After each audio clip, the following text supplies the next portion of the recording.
Thank you. Thanks. Okay, we are no longer live streaming, but we are still in the Zoom.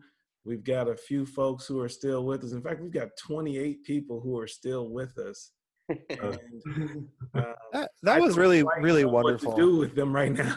No, I mean, I will say that was really wonderful. I feel like I have a whole set of range of experiences with Zoom calls, and I felt very comfortable and happy just to be present. We're just lurking.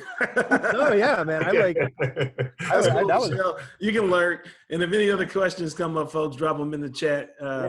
Reggie, Joe, John, if you got to jump off, please do. But we're going to hang out for a little bit, just as long as we can. You all are very welcome. Thank you for.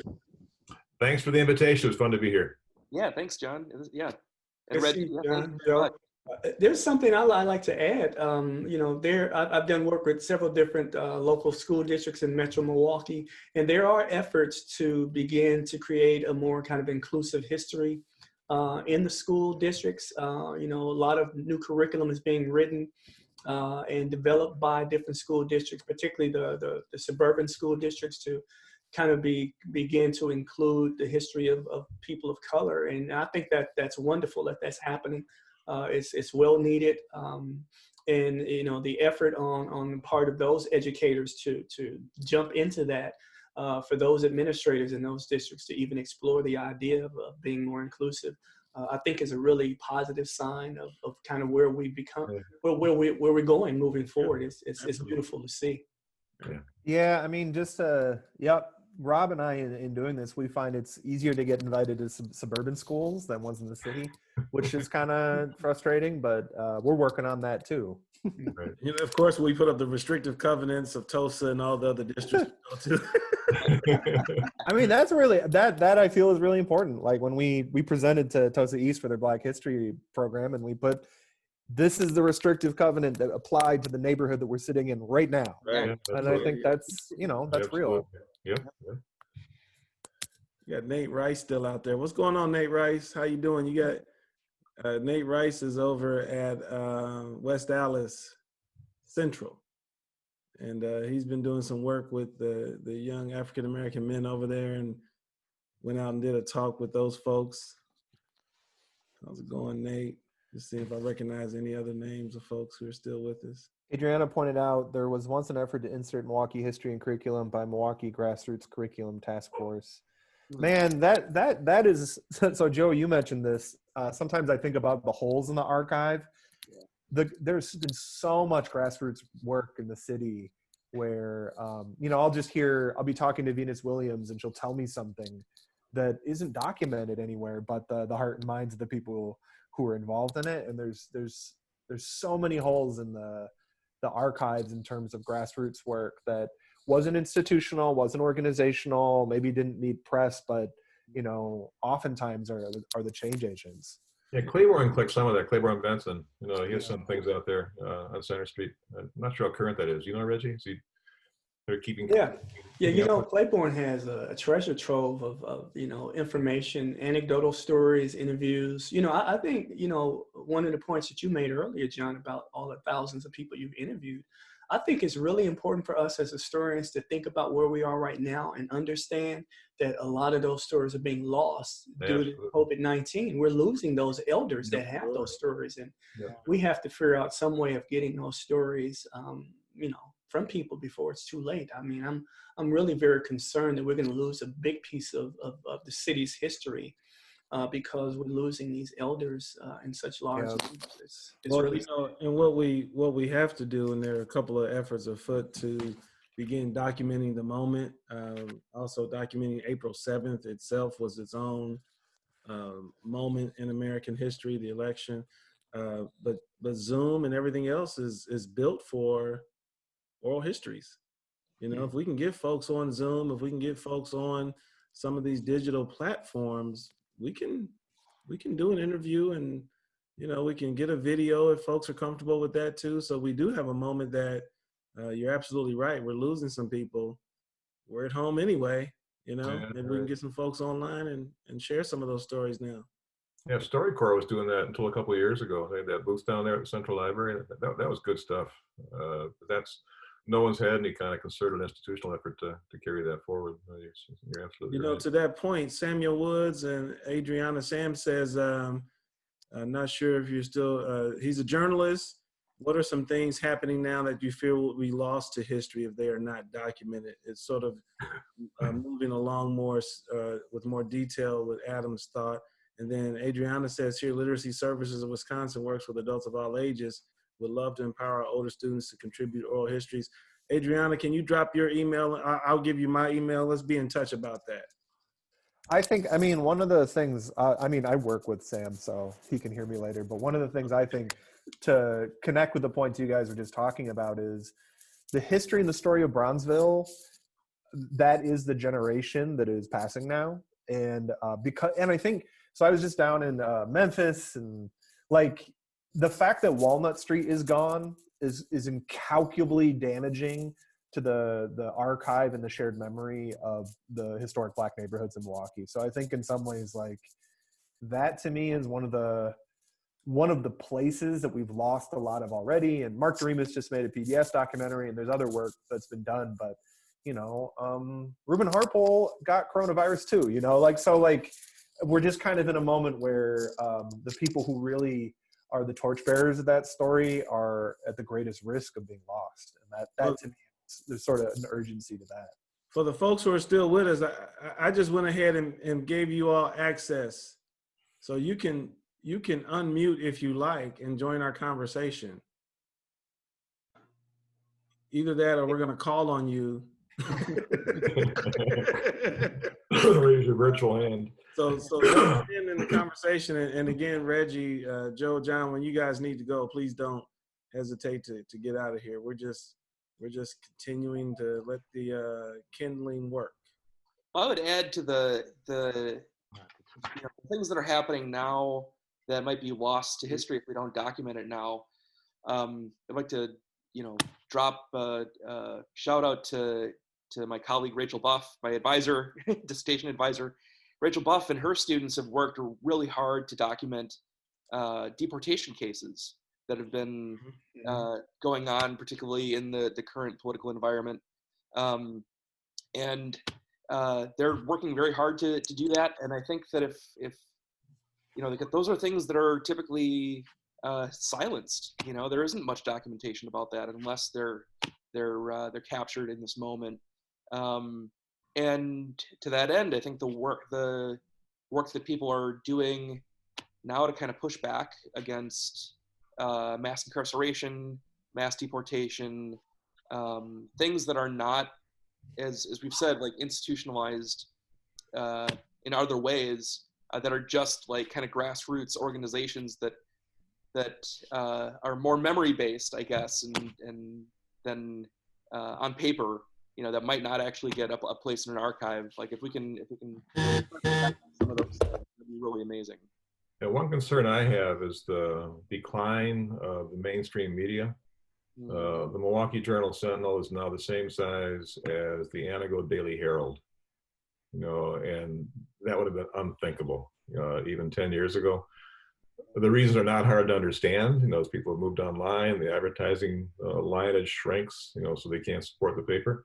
But when I think of all of us, how many miles of microfilm we've scrolled through, to get the stories that we tell, that's going to be an impoverished resource for the next generation of historians. And the ephemeral nature, a lot of the online services, who's cataloging that? Who's paying attention to kind of who's out there, whether it's or the news platforms or the bloggers, kind of who's keeping track of that? Who'll be able to access that a generation from now? That's a concern. That's a concern. Kristen, can you do that for us? Kristen Leffelman? Sorry, that was a joke. Yeah. For anyone who would like to answer this, my name's Kason. Like Rob said earlier, I just finished up my NA at Marquette, and one of the things that I study, those are my kids in the background, so that's fine. That's fine. Negative parents, this is real life. But one of the things that I study is material culture, And with that, you know, objects, but also things such as fashion and, you know, what people are buying, why they're buying it.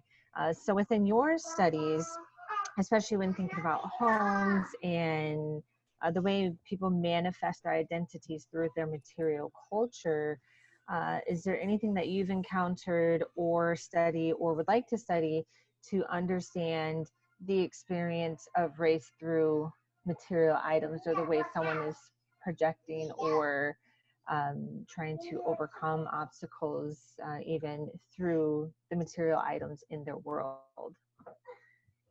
Hmm. You know, one of the things that comes to my mind thinking of that, Keisha, is the idea of looking at the old photographs of Bronzeville, and how people dressed.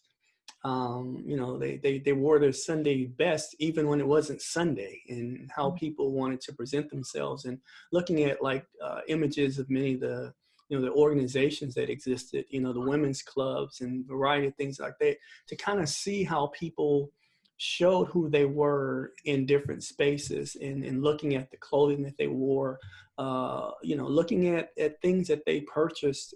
People who were poor, I've always said this about poor people. Poor people don't want you to know they're poor, so they go out of their way to not look poor.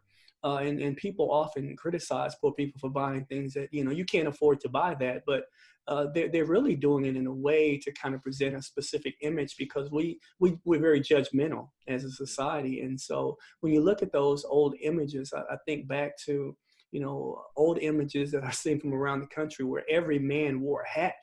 I just can't imagine what that was like to have been a man who, I can't afford to buy a hat. Well, you would have stood out like a sore thumb. And so just kind of looking at how Americans overall have presented themselves in different eras, it's really, really very interesting to see what things like clothing did for people in terms of how they presented themselves to the public. So Reggie, you know why some people think the hat died? Why is that? The automobile. Oh, Getting into a car, you couldn't wear a hat. Until then, every guy in America wore a hat. This is not that many years ago. I bet they're still there. There's a church on the south side around 8th and Scott called St. Peter's Lutheran. It's a Wisconsin Synod church. mm-hmm. And their custom was that the women sat on the left side facing the altar, and the men sat on the right side facing the altar. I was in there with the pastor a while back, I was interviewing him.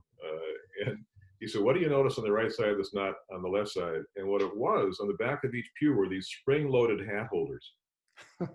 And every pew on the men's side had them, and there were none of them on the women's side. You talk about material culture. Right. Right there.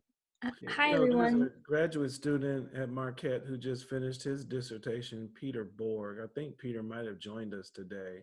And he did a really interesting dissertation on the churches there in and around North Ave and MLK, which would be obviously in the Bronzeville area, that were obviously predominantly white churches as African Americans are migrating to the city in large numbers, and the decisions that the churches are making about whether to stay or move to different parts of the city. And one moves to Tulsa, one moves northwest in some ways, largely west, but still stays in Milwaukee, and then one stays there. And so there's a rich history in the 1940s, 50s, and 60s about how those churches are negotiating the changing environment. And for some reason, Keisha, your thought about material culture made me think of that research. And I just wonder to what extent the archival reservoirs that are churches mean to us, and whether it's worth mining some more of those basements and attics and cellars for documents that folks just might have sitting around who haven't really thought much about them in a long time. Well, I can tell you, with the Catholic Church, a good friend of mine, Mike Previte, has gotten to be a good friend of mine over the last couple of years, and he introduced me to the archives at the Catholic Church. The Archdiocese has tremendous records on the history of all those Catholic churches, and so that's the place that I spent some time looking through old records, and it's very interesting to see the progression of how those churches changed over the course of time, and it's a treasure trove of information that you can't find anywhere else. Mm-hmm. The Archdiocese, the wonderful folks over there, the archivists there, the librarians there. It's kind of a hidden spot that people don't know about, and you can't necessarily gain access to it very easily. A little foreshadowing, we should talk about that with Patrick Jones next week, because I know he spent some time in the Catholic Archive, and I guess we'll let him represent what his experience was there. It's something to talk about next week.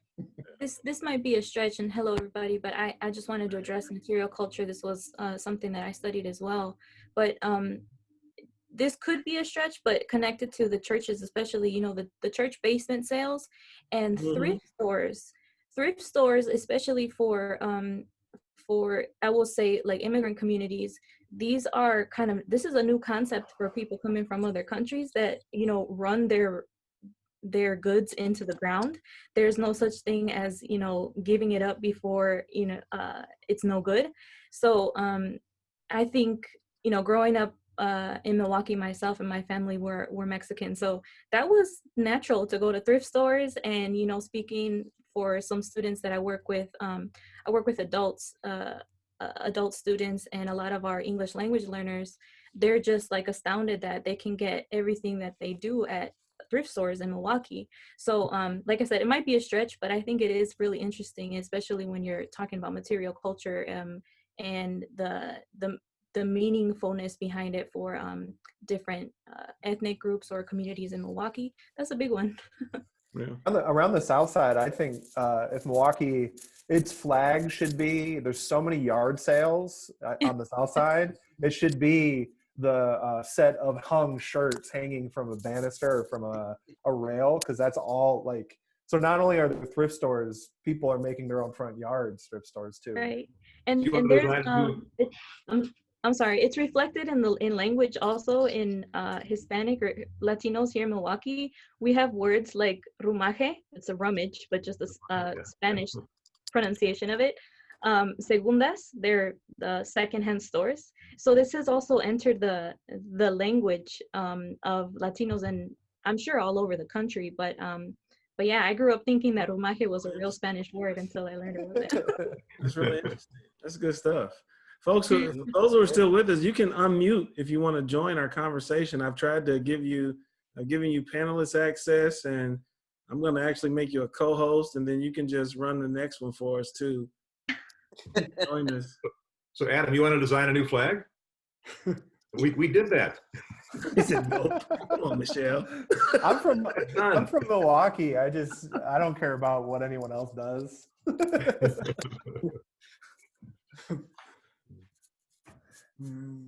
All right, let's wrap it up. Let's get these guys out of here. Let's Okay. call it. All right, thank you, folks. I'm going to end this thing. I appreciate your time. This was riveting. History is fun. I don't care what anybody says. Reggie, John, thank you very much. This is so much fun.